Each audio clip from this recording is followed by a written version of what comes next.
Graças e paz de Deus.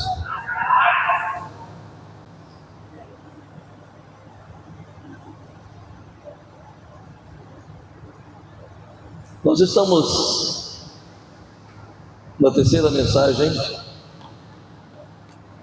sobre resolução para uma vida abençoada. Eu não sei se você tem visto, ouvido, participado. Eu só sei que Deus tem falado comigo através da sua palavra. Ele ainda fala no coração daqueles que encontram tempo para buscá-lo.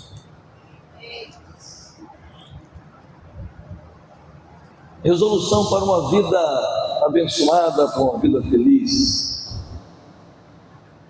parte de um princípio: arrependimento. Ninguém terá uma vida feliz, abençoada, próspera, bem-sucedida, se não passar pelo processo do arrependimento. Porque o arrependimento é a mensagem básica do Evangelho. A mensagem de Jesus sempre foi reino e arrependimento. De João Batista, a mesma coisa. Não há conversão, não há mudança de vida, não há transformação se não tiver arrependimento.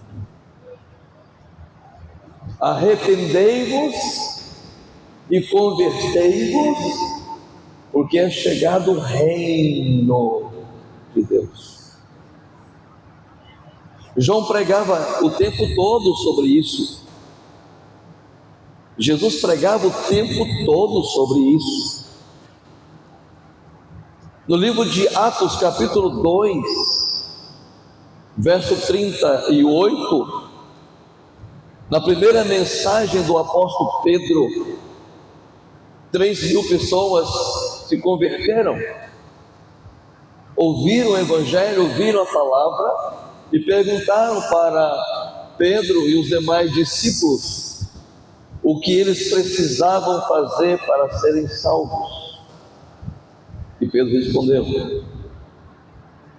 arrependei-vos cada um de vós, seja batizado em nome do Senhor Jesus e sereis salvos. Portanto, não há salvação, libertação, transformação sem um genuíno arrependimento. O segundo ponto é a confissão pública. Eu preciso confessar que Jesus Cristo é o Senhor. No Evangelho de Mateus, capítulo 3, quando João Batista está pregando, vinham pessoas ricas, pobres, de perto, de longe, e eles confessavam: eu preciso confessar o meu pecado. Por que eu tenho que confessar o meu pecado, pastor? Porque o pecado, ele me distancia de Deus. O pecado faz separação entre nós e o Senhor. Isaías 59, verso 2, diz que as nossas transgressões faz separação entre nós e o Senhor. Por que eu tenho que confessar o meu pecado, pastor? Porque no livro de Provérbios, capítulo 28, verso 13, diz: aquele que encobre as suas transgressões não prosperará, mas quem confessa e deixa alcançará misericórdia. Eu preciso confessar.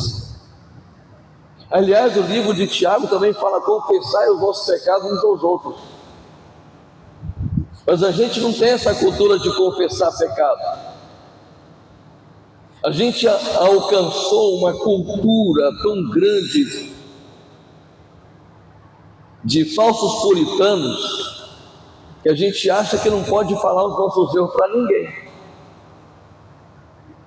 Por que você acha que as pessoas vão procurar algum sacerdote para confessar pecado? É bíblico. Mas confessa os seus pecados para Deus,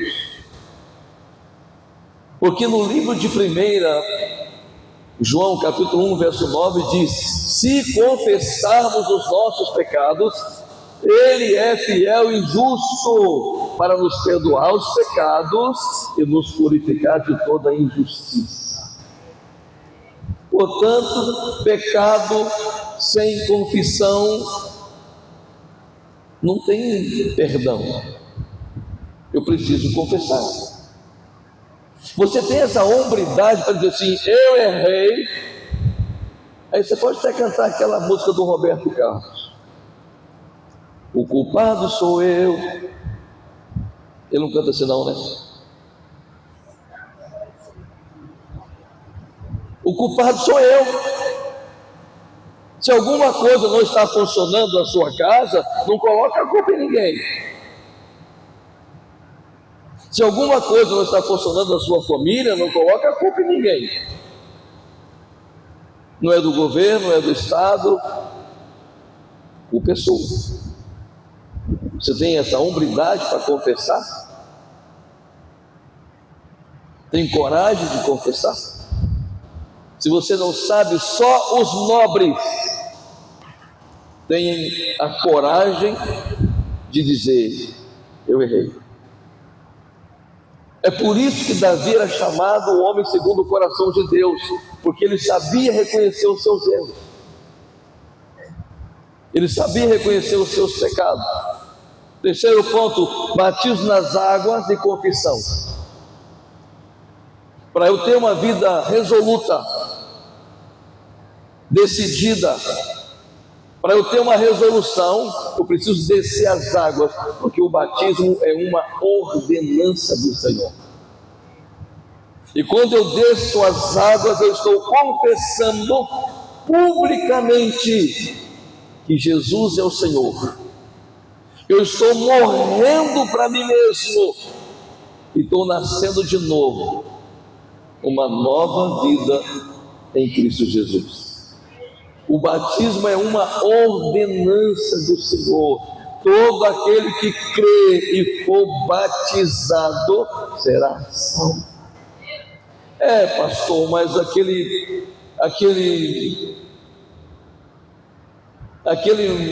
mau elemento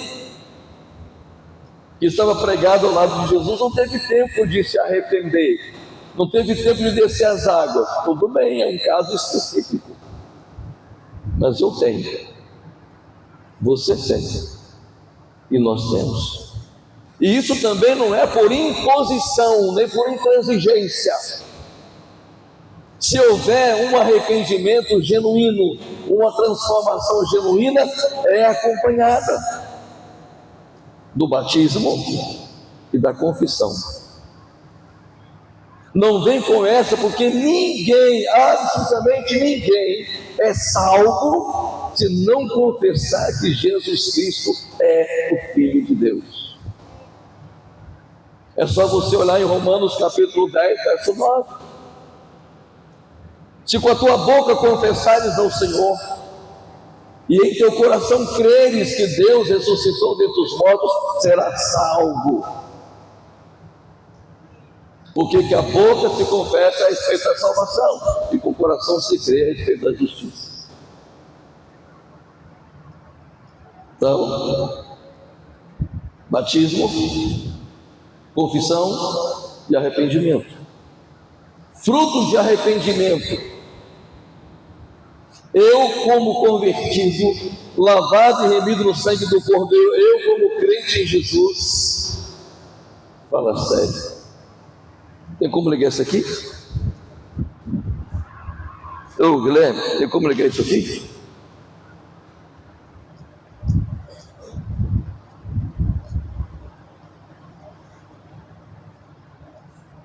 Fala, Deus. Melhorou? Toca-me com brasas do altar. Fala, Deus. Fala, Deus. Se alegra tendo teu.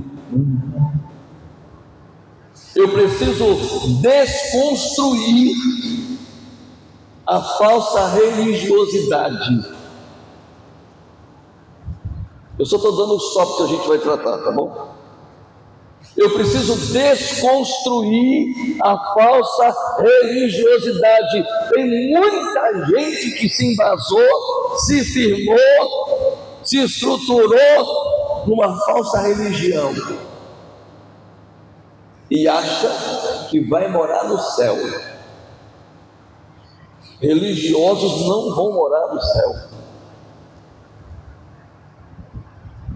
Não entendi, pastor. Religiosos não vão morar no céu. Aliás, quem matou Jesus foram os religiosos. Foi a própria religião dele que tinha ciúme e inveja dele. A gente vai desconstruir algumas coisas hoje aqui. Desconstruir a falsa religiosidade. Vamos lá para o livro de Mateus, capítulo 3, verso 5.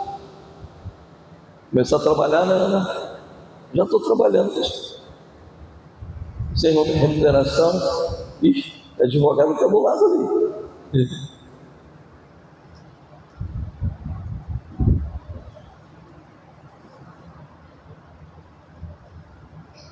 Então os moradores de Jerusalém, de toda a Judéia e de toda a região em volta do Jordão, ia até onde ele estava, João Batista, tá bom? E confessando os seus pecados, eram batizados por ele no Rio Jordão. Quando João viu que muitos fariseus e saduceus vinham a seu batismo, disse-lhes: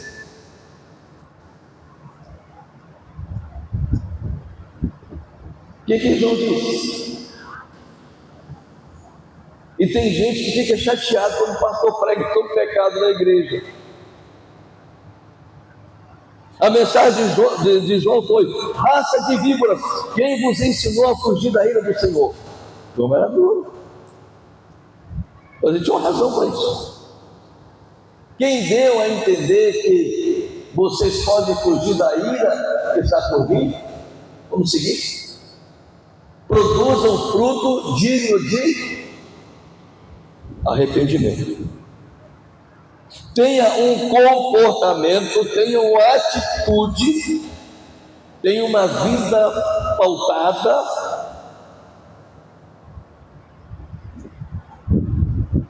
em bons princípios e bom comportamento. Verso 11.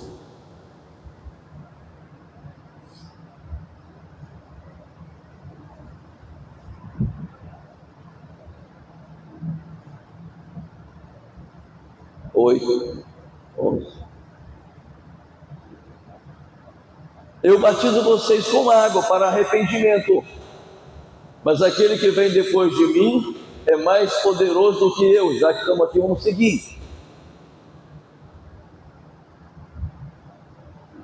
Do qual não sou digno de carregar suas sandálias. Ele os batizará com o Espírito Santo e com fogo.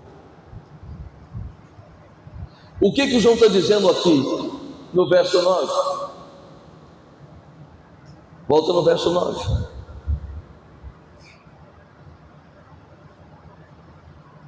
Você pulou isso, né, filho? Foi você não? Foi eu? Perdão. Por isso que eu estava achando, onde é que está o Abraão, gente? Não pensem que podem dizer uns aos outros: nós temos por pai Abraão. Sabe o que João está dizendo para eles? Vocês estão embasados numa religião. Vocês estão achando que pelo fato de vocês serem filhos de Abraão, vocês vão ser salvos. E não foi só João Batista. Jesus teve o mesmo confronto com os fariseus e com os saduceus.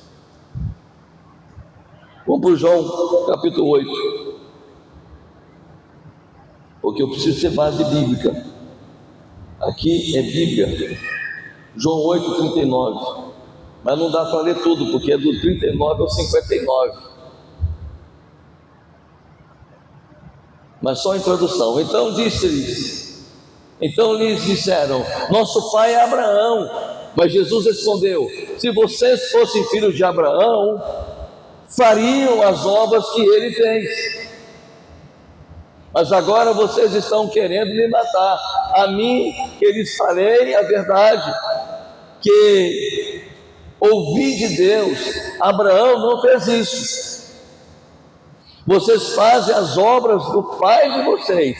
Eles responderam: nós não somos filhos ilegítimos, nós não somos bastardos, temos um pai que é Deus.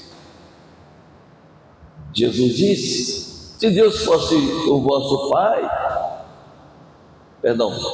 disse Jesus, se Deus fosse de fato o pai de vocês, certamente me amariam, porque eu vim de Deus, e aqui estou, pois não vim de mim mesmo, mas ele me enviou.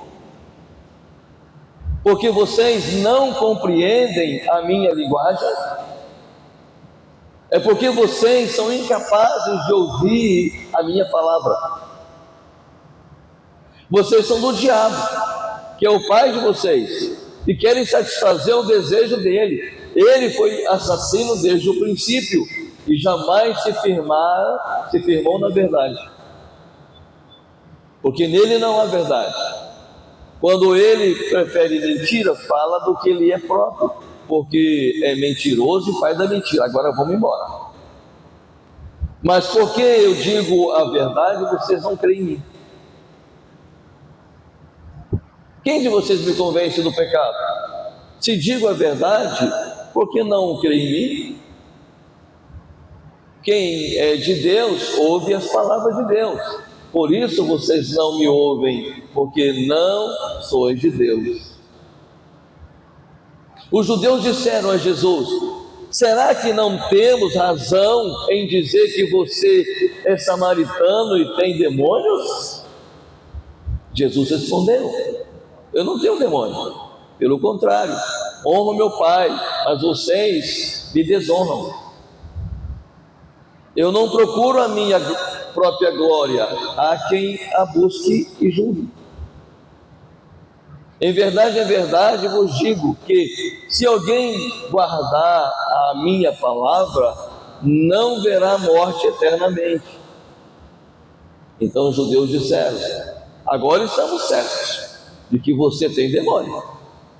Abraão morreu, e também os profetas, e você diz: se alguém guardar a minha palavra, não provará a morte eternamente. Você não está querendo dizer que é maior do que Abraão, o nosso pai, que morreu? Também os profetas morreram. Quem você pensa que é? Jesus respondeu: se eu glorifico a mim mesmo, a minha glória não é nada. Quem me glorifica é o Pai, é o meu Pai, o qual vocês dizem que é Deus de vocês.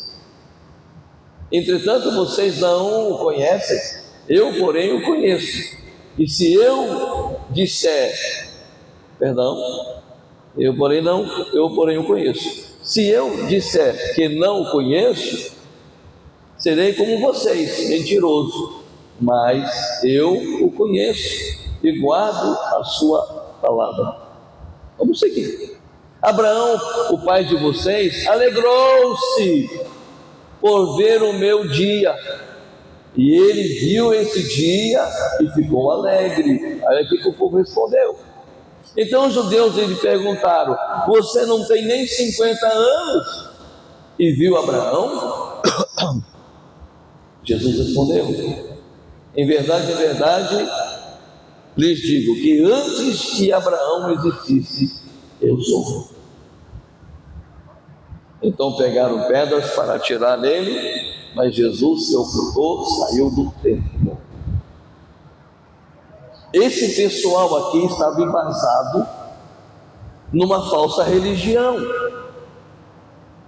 de que eles, como filhos de Abraão, seriam herdeiros e que a salvação deles estava garantida, que eles não perderiam a salvação. Aliás, já quero adiantar aqui, porque existe algumas teses dentro da teologia de que uma vez salvo, salvo para sempre. Essa é uma tese do João Calvino, é uma tese calvinista.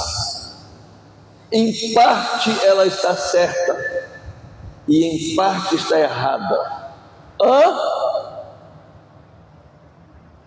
Porque os arminianos pensam diferente,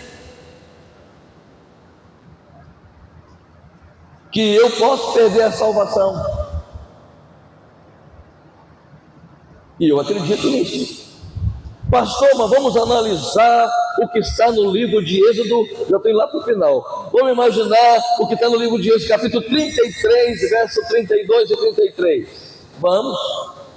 E você vai ver que não é só porque o meu nome está no livro da vida, e eu acredito que Deus não usa borracha. De verdade, não acredito. Mas eu vou explicar por que Deus não usa borracha.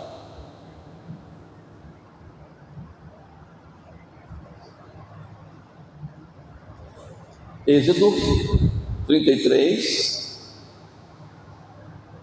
Não tem? Eu não te entendo. Êxodo 32, 32. A dicção está ruim, é?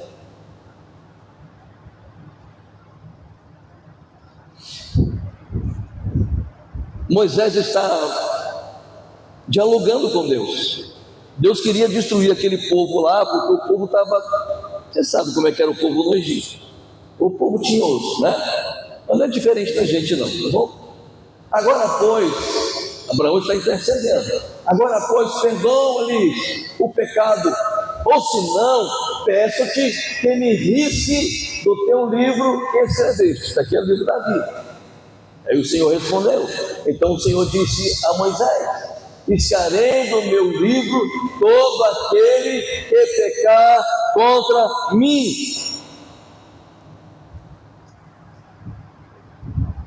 Então cuidado com essa ideia teológica: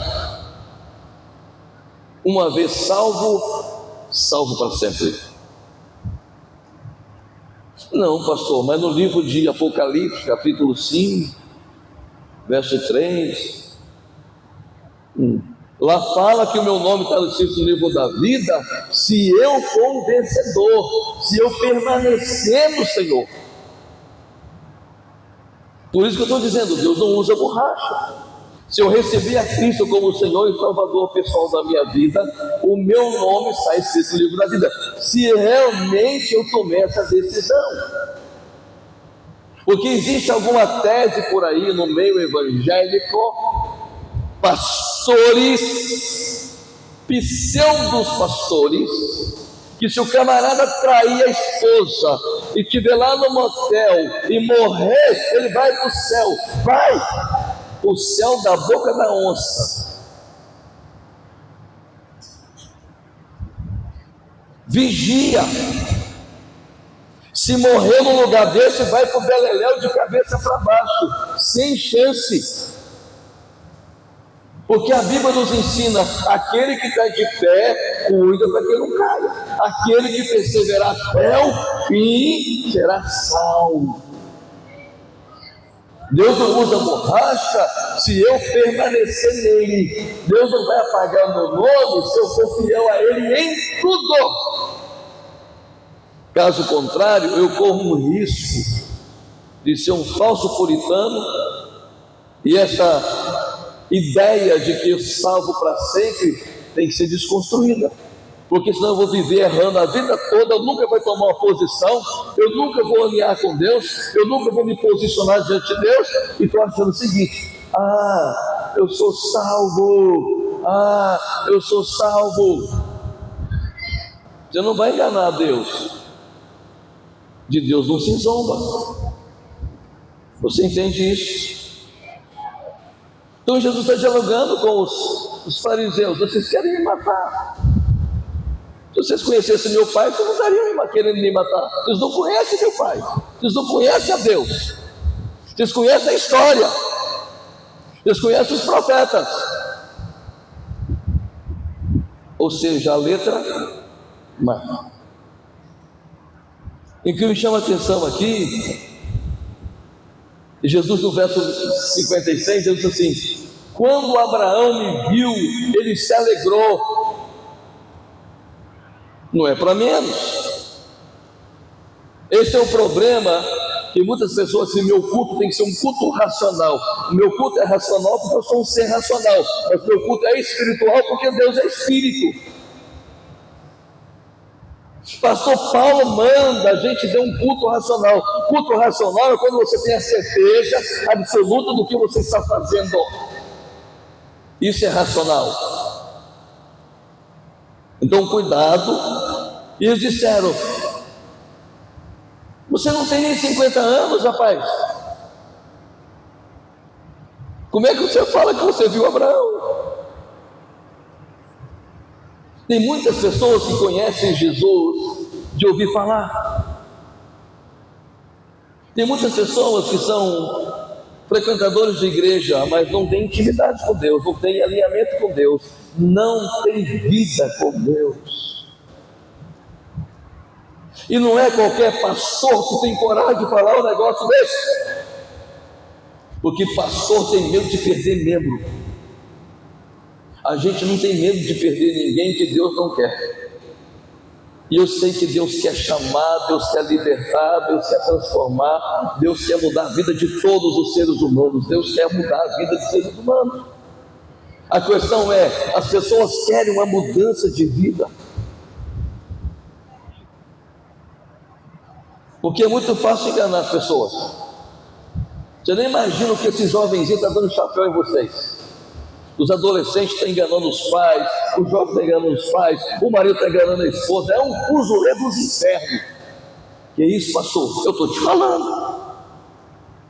Bobo é você que não está vendo. Nós somos filhos de Abraão, nós somos salvos. Pastor, um dia eu fui lá na frente, aceitei Jesus, levantei a minha mão, dei glória. Pastor, tomei até um banho.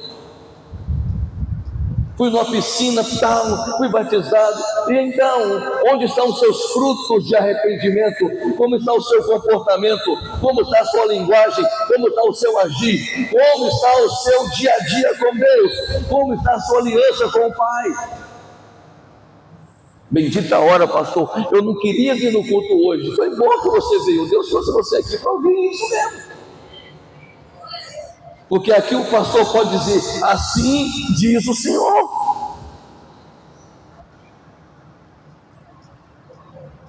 Então por que Jesus confrontava os saduceus, os fariseus e João Batista também? É justamente por isso. Por causa da falsa segurança. Por causa dessa falsa segurança que precisava ser destruída. Tem que desconstruir um monte de coisa aqui. Um monte de gente que está achando que está tudo bem. Não está tudo bem, filho. Filha, não está tudo bem. Não está.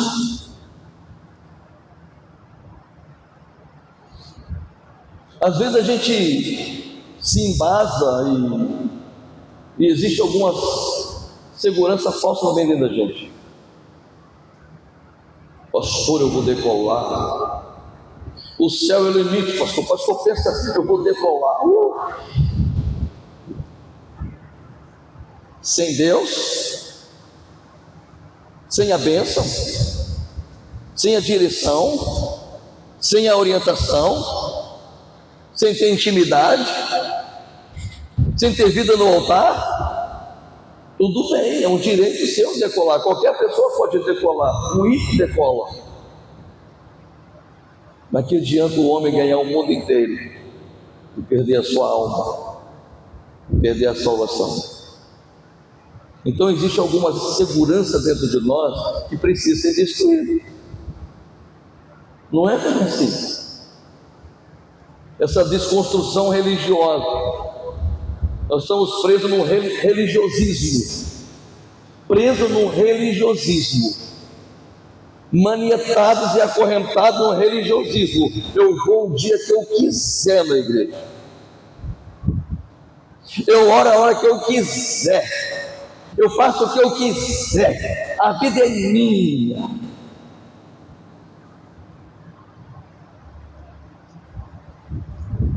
E você acha que você é salvo, e você acha que Deus está no centro da sua existência. Não seja simpatizante pelo Evangelho, não seja simpatizante pela igreja, não seja simpatizante por Deus. Seja um crente lavado e remido no sangue do Cordeiro de Deus. Tenha uma vida transformada. Amém? Irmão, vamos para a célula? Eu vou, mas não vai. Irmão, vamos para a célula? Vou pensar. Está pensando até hoje. Irmão, vamos para a célula?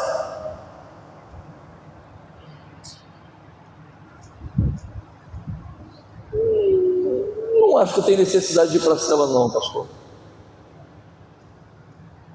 Líderes, irmão, vamos para a célula?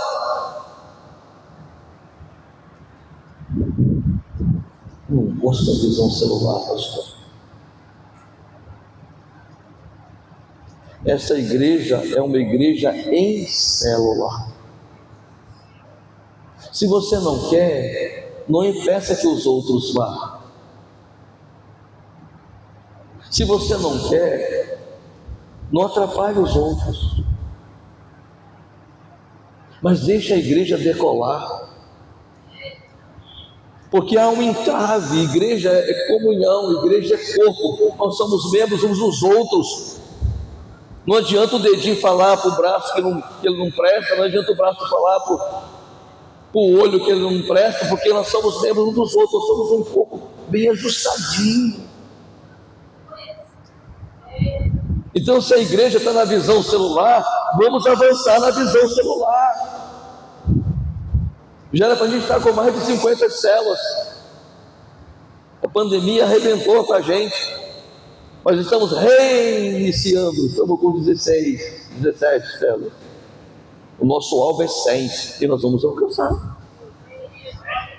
Trazer de volta a visão da multiplicação. Célula não é uma congregação, célula não é um ponto de pregação. Célula é lugar de comunhão e multiplicação. É um GC, grupo de crescimento, grupo de comunhão, mas tem um propósito: multiplicar. A visão da sua célula tem que ser o tempo todo esse: tem que multiplicar, tem que multiplicar, tem que multiplicar, tem que multiplicar, tem que avançar, tem que avançar, tem que avançar. Quem está entendendo, diga amém. Falsa religiosidade. Você pede as pessoas para fazer um negócio, faz tudo diferente. Líderes, religiosidade, religiosismo. Ah, mas eu quero fazer assim. Mas não foi assim que foi pedido para fazer. Se eu peço para fazer assim, faça assim, porque eu sei o que a igreja precisa, eu sei aonde a igreja quer chegar. Me ajuda. Você entende isso? Sim ou não? Então a gente está preso a uma cultura da salvação. Estou salvo. Graças a Deus. Se eu morrer amanhã, eu vou para o céu. Eu também. Mas eu não quero descansar, debruçar na esperança da salvação apenas.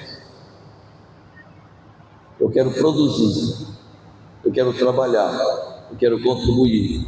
Eu quero multiplicar os talentos que o Papai do Céu colocou na minha mão.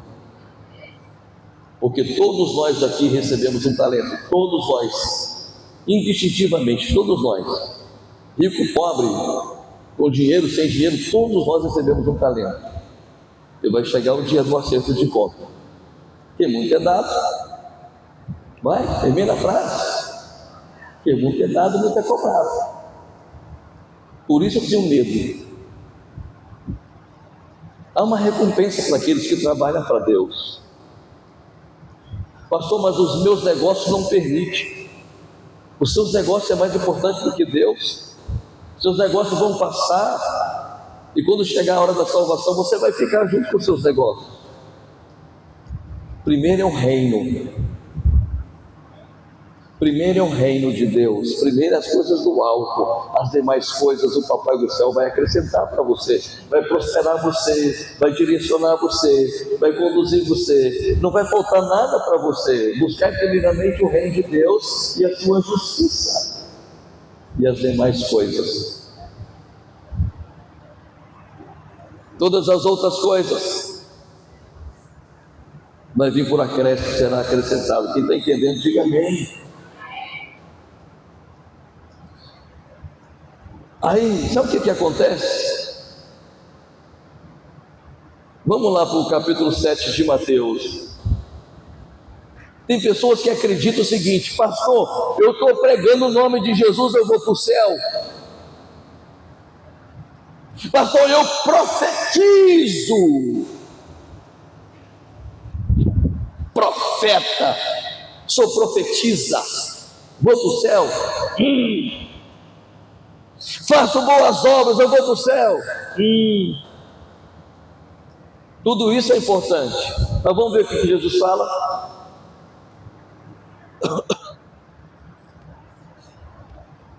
Não. Acelera. Acelera.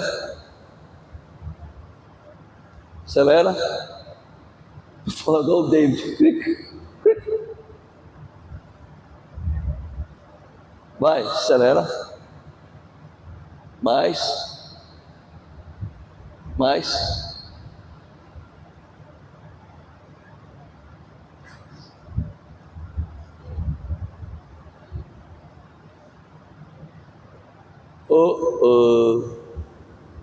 Mais. Segue.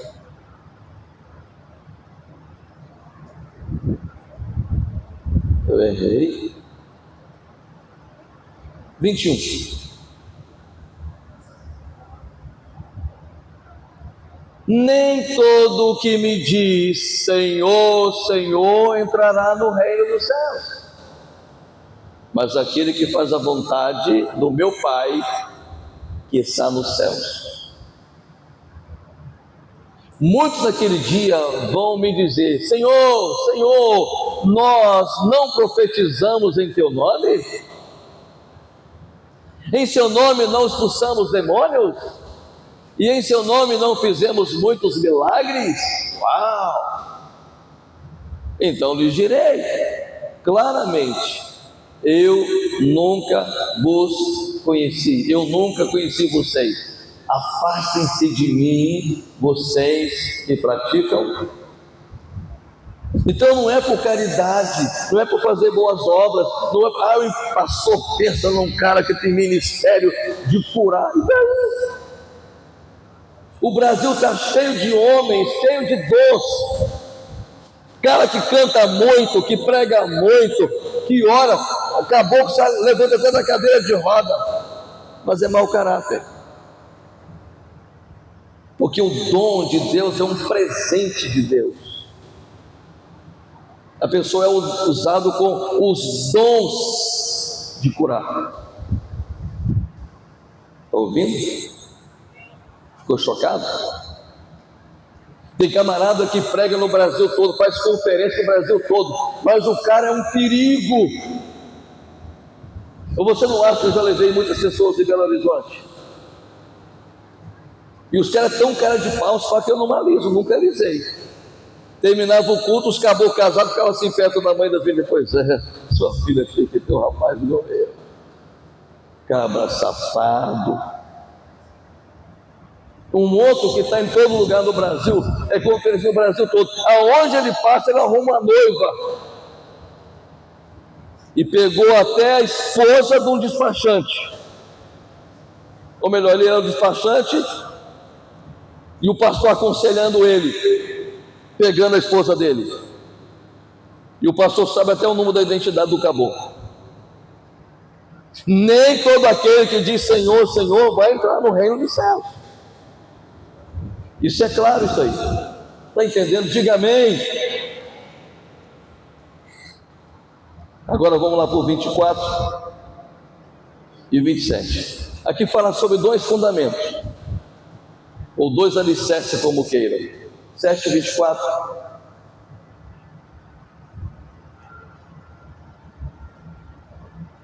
Todo aquele, pois, que escuta as minhas palavras e as pratica, assemelhá-lo-ei ao homem prudente que edificou a sua casa sobre a rocha. E desceu a chuva, e correram rios, e assopraram os ventos, e combateram aquela casa, e não caiu, porque estava edificada sobre a rocha. Aquele que ouve essas palavras, as minhas palavras, e não as cumpre, compará-los-ei ao homem insensato, que edificou a sua casa sobre a areia. Desceu a chuva, e correram rios, e assopraram ventos, e combateram aquela casa, e caiu, e foi grande a sua ruína. Está ouvindo, igreja? Isso é evangelho, filho. Isso é palavra de Deus. Tem muita gente querendo ser um bom cristão, mas não lê Bíblia. Não tem como ser um bom cristão se você não lê Bíblia, filho. Eu deixo chocar você, deixar você meio chateado. Pessoa que não lê Bíblia não ama Deus. Aí não, pastor, aí você deu... Meu irmão, quem não lê Bíblia não ama Deus, porque Deus se revela através da palavra dele. Se você não tem tempo, intimidade para ler a palavra, você não tem tempo para Deus. Eu venho no domingo e escuto o culto, misericórdia. Chocou você? Aí não, pastor, aí você pegou bem no meio da moleira. Meu irmão, se você não lê Bíblia, você não ama Deus. Quer ver um negócio que vai deixar você triste? As crianças de 5 anos, os muçulmanos, eles sabem o Alcorão. Como é que é, pastor? Uma criança de 5, 6, 7 anos, eles conhecem o Alcorão. E crente de 10 anos de igreja não lê Bíblia, diz que vai morar no céu.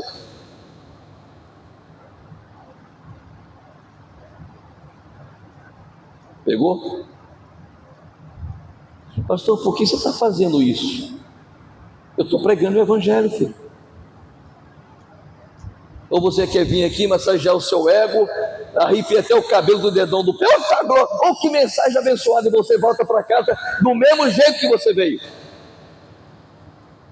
Isso aqui é resolução, é decisão, é mudança de vida, é mudança de comportamento. Você tem que tomar uma decisão na sua vida.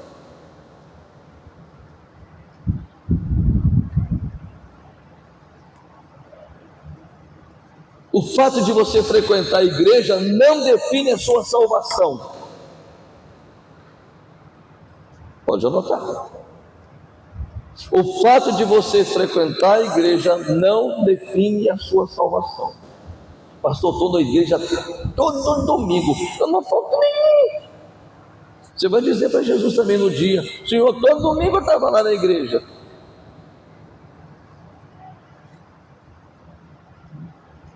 Você está com Deus? Ou você é só um simpatizante de Deus? Você é um simpatizante pela igreja? Além da vaidade religiosa. Pastor, a minha igreja tem 3 pavimentos, blindex para tudo quanto é lugar. Pastor, a minha igreja é de mármore. Pensa num lugar bonito, pastor. Vaidade religiosa. Eu te pergunto, Deus está lá? Não é o templo que atrai a presença de Deus. Nós não somos templistas. Nós agregamos o templo à nossa adoração. Mas se a gente estiver debaixo de uma árvore, Deus vai estar lá. Se a gente estiver debaixo de uma tapera, Deus vai estar lá. Você sabe por que João Batista pregava no deserto?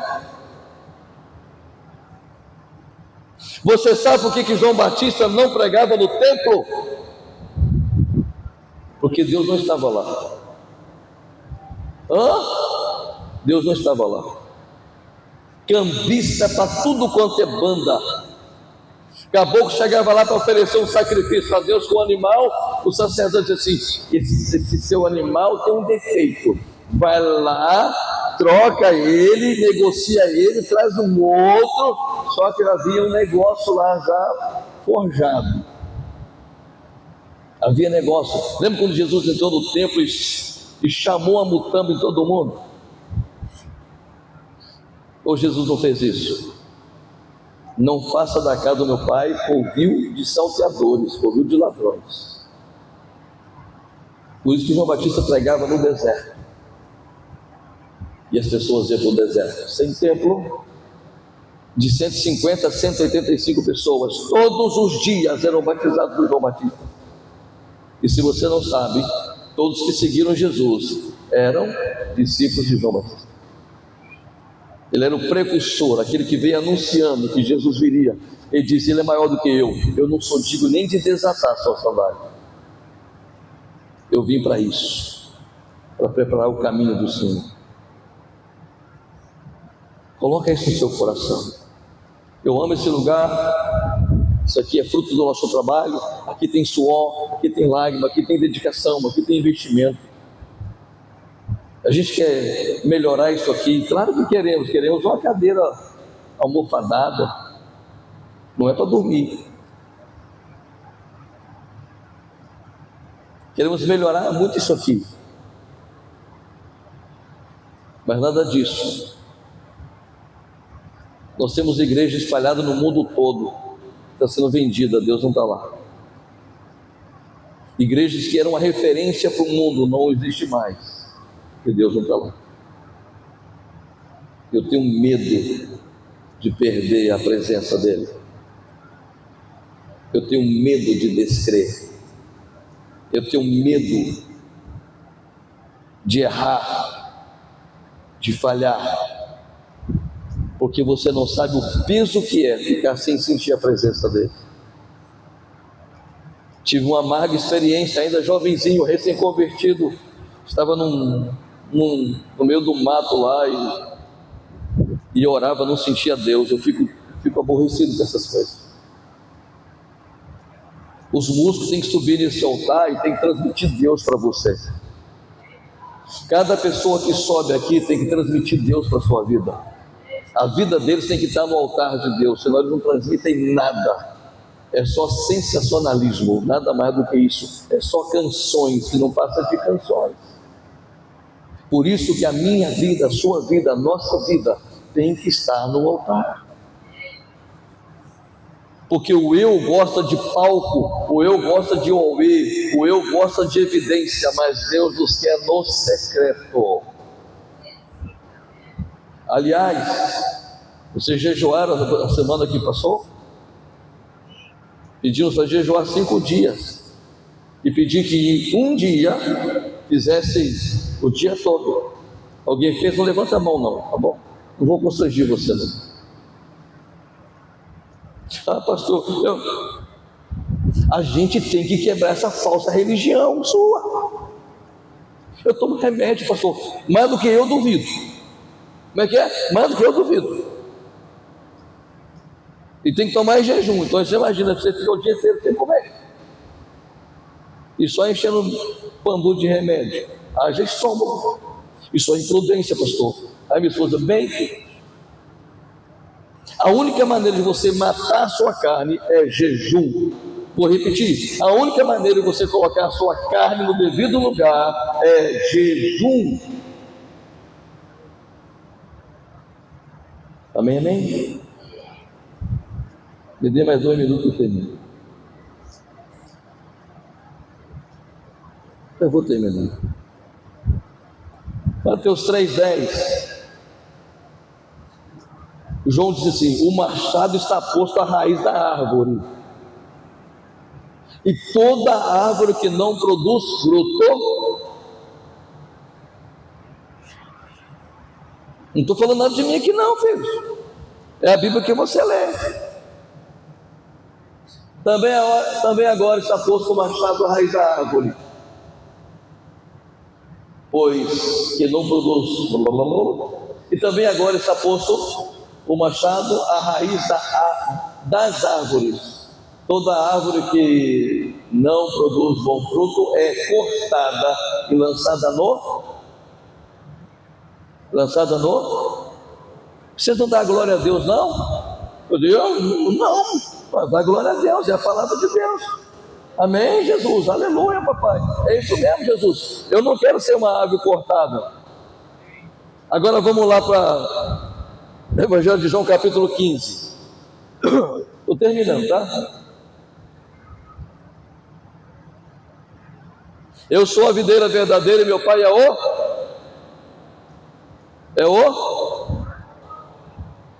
Você percebeu que Jesus usa, tanto no capítulo 3 de Mateus, verso 10, quanto no livro de Evangelho de João, capítulo 15, ele usa uma metáfora agrícola. Árvore, videira. Se liga, né? Eu sou a videira verdadeira e meu pai é o lavrador ou agricultor. Todo ramo que estando em mim não der fruto, ele o corta, e todo que dá fruto ele limpa, para que produza mais fruto ainda. Qual que é a diferença da palavra do João Batista? O machado está posto à raiz da árvore. E para esse aqui, sendo que é uma metáfora. Lá a árvore fala de individual e nações. É punitivo, é destrutivo. Aqui, Jesus é a videira e nós somos os seus discípulos, que Ele limpa, que Ele trabalha, que nos restaura, para que a gente continue produzindo frutos. Você não veio aqui à toa, você não veio aqui por vir.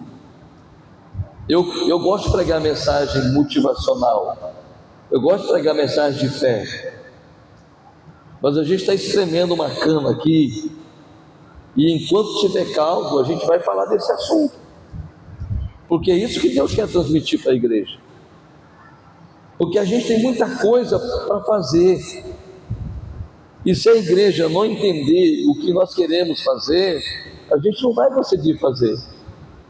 Nós vamos construir uma casa em cima de areia, e nós queremos construir uma casa sobre a rocha. Quem está entendendo, diga amém.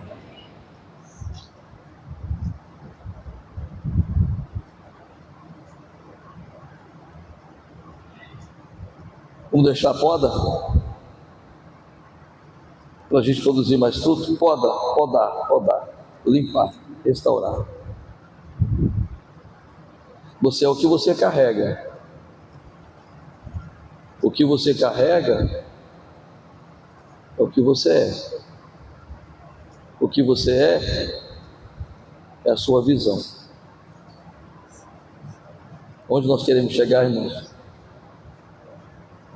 Aonde queremos chegar? Fica de pé.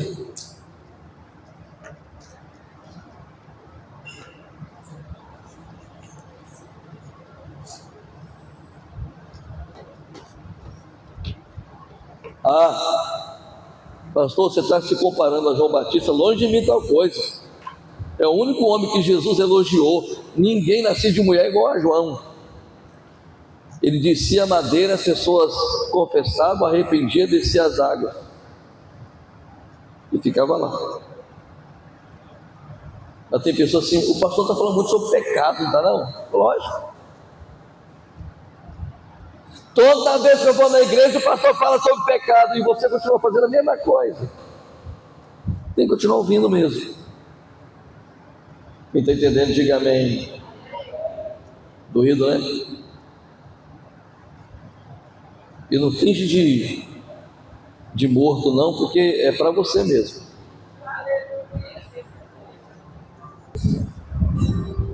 Pai, em nome de Jesus,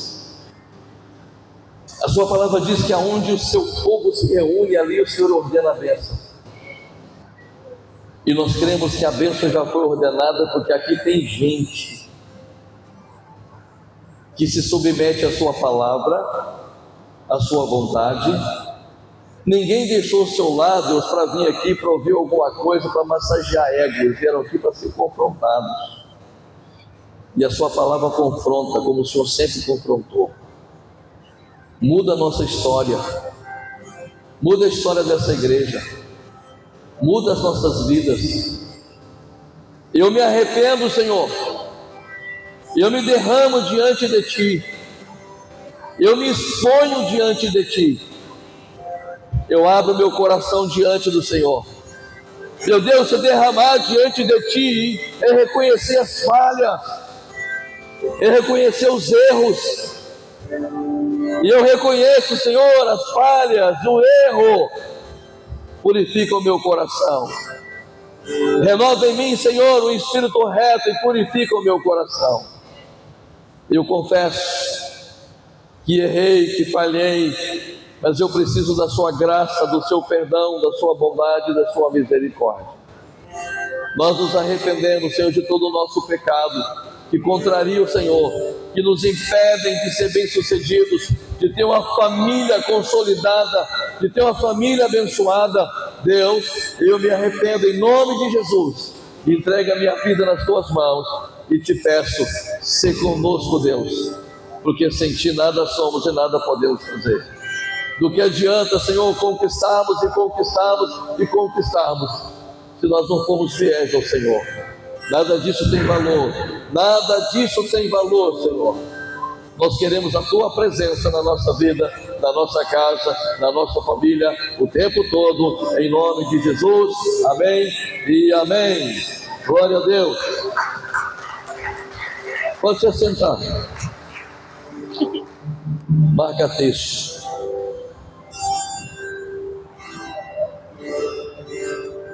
Amanhã às 21 horas tem reunião de oração. Segunda, terça tem célula. Quarta-feira tem culto oficial. Quarta plena. Sexta-feira às 20 horas tem reunião com as mulheres. Oficina de mulheres, né? O que Deus quer que eu seja, esse é o tema. Sábado às 20 horas tem mocidade. Domingo 8h30 da manhã. Senhores, onde vocês estavam hoje pela manhã? Os que não vieram aqui de manhã, onde vocês estavam? Homens, onde vocês estavam na sexta-feira, que a gente estava lá na casa do Paulo Sérgio, lá no momento de comunhão, onde vocês estavam? Estamos juntos, pastor. Estamos juntos, pastorzão. E na hora a gente está lá na reunião de homens, vocês não aparecem. Avisado foram. Juntos nós somos mais fortes e vamos mais longe. Se prepare para o face a face. Vai ser o dia inteiro aqui na igreja. É ministração de palavra uma atrás da outra. São 9 ministrações da palavra. Deus vai impactar você em nome de Jesus. Mas vem desarmado, abra o seu coração, viu? Vai começar às 8 da manhã. Você vem, toma um café conosco. Se você não quiser tomar um café na sua casa, eu não sei que tipo de café você toma lá. Vai que aqui tem um cuscuz com bolacha, outras coisas mais lá, né? Lá tem outras coisas. Então, vai começar às 8 da manhã. Vai tomar um café, 8h30 a gente começa. E aí é pé embaixo o tempo todo, uma ministração atrás da outra, o tempo todo. E você não vai para casa não, vai ficar aqui até na hora do culto à noite. Então se prepare, dia 31, viu? No dia 13/6, tem menos de um mês, festa country. Não é 14, né? Tá bom. A nossa festa country, essa é o quê? A 8ª? Já é uma tradição. Nós não somos tradicionalistas, mas respeitamos alguma tradição. A nossa festa country é uma bênção. E vamos se preparando desde agora, né, Ulisses? Não adianta fugir, cara. Sempre é o Ulisses que constrói as barracas. Agora vai ter mais gente para ajudar. E a van começou hoje, tá bom? Eu não disse a van, não disse a fábrica lá aquela loja, não. O veículo que está buscando os irmãos. Vai falar de novo, né? A van começou hoje. Nós vamos pagar R$800 para buscar os irmãos em casa. E só Deus sabe o que esse valor pesa para a gente, tá bom? Mas vamos romper, vamos vencer, em nome de Jesus. Amém, amém? Glória a Deus. O meu livro sai só o mês que vem, tá bom? Chamados para viver o sobrenatural de Deus. Já paguei, fiz um sacrifício tremendo para pagar esse bendito e abençoado livro. E o outro já está pronto. O outro é Crucificação do Ego, especificamente falando sobre a crucificação da velha natureza. Tenho certeza que vai ser bênção para a sua vida. Daqui a dia a gente começa a pregar sobre esse assunto aqui. Fica de pé. Quem está aqui hoje pela primeira vez? Primeira vez? Sim? Sejam bem-vindos. Viu? Ei, pastor Madeira cantou, hein?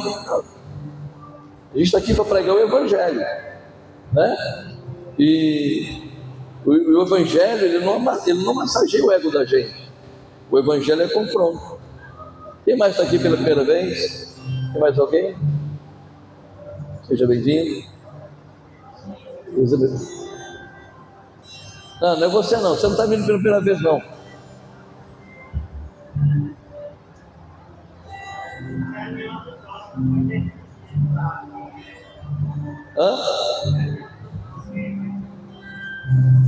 Os homens aí se colocam à disposição para que a próxima reunião seja na sua casa. E a gente está fazendo a reunião nas casas, certo? Que o Senhor te abençoe e te guarde. Que o Senhor faça resplandecer o teu rosto sobre ti e tenha misericórdia de ti. Que o Senhor te abençoe e te guarde e te dê a paz. Uma semana abençoada, cheia de muitas bênçãos para você e para sua família, em nome de Jesus. E se você quiser uma visita do pastor, marca com a pastora Vera.